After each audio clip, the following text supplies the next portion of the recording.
আচ্ছা, আমি একটা চমৎকার আ প্রশ্ন পেয়েছি। বলে, "স্যার, ডোনাল্ড ট্রাম্প তো আমাদের পুরো পাগলা করে দিচ্ছে। তো এই পাগলা প্রেসিডেন্টকে থামানোর জন্য আপনাদের কোনো সংবিধান অ্যামেন্ডমেন্ট করা যায় না?"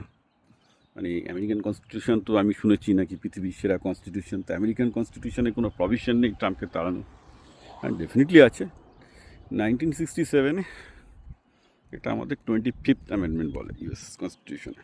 তো 25তম অ্যামেন্ডমেন্টে বলছে যে অনেকগুলো ক্লজ আছে। একটা ক্লজ হচ্ছে এই যে সেনেট যদি মনে করে, সেনেট এবং কংগ্রেস যদি মনে করে, মেজরিটি যদি মনে করে যে প্রেসিডেন্ট পাগল হয়ে গেছে, তো প্রেসিডেন্টের মাথা খারাপ হয়ে গেছে এবং প্রেসিডেন্ট তার ডিউটি ঠিকঠাক ডিসচার্জ করছেন না, তিনি পাগলামো করছেন, তাহলে কিন্তু 25th অ্যামেন্ডমেন্ট ডেকে ভাইস প্রেসিডেন্টকে প্রেসিডেন্ট করে দেওয়া যায়। কিন্তু সেক্ষেত্রে একটা মিউটিনি দরকার, অর্থাৎ ভাইস প্রেসিডেন্টকেই এটাকে অর্গানাইজ করতে হবে, নাহলে তো হবে না, কারণ আলটিমেটলি বেনিফিশিয়ারি হচ্ছে ভাইস প্রেসিডেন্ট।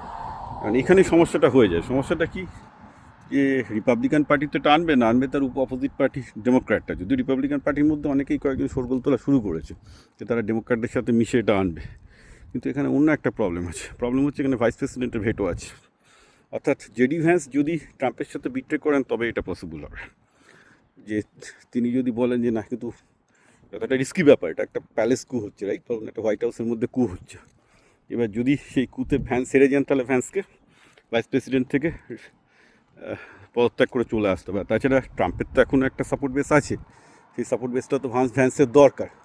সুতরাং ট্রাম্প যা করছেন সেটা 25th অ্যামেন্ডমেন্টের আওতায় থাকলেও প্র্যাকটিক্যালি এটা হওয়া খুব কঠিন। এই জন্যে কঠিন যে এতে জেডি ভ্যান্সের সাপোর্ট লাগবে।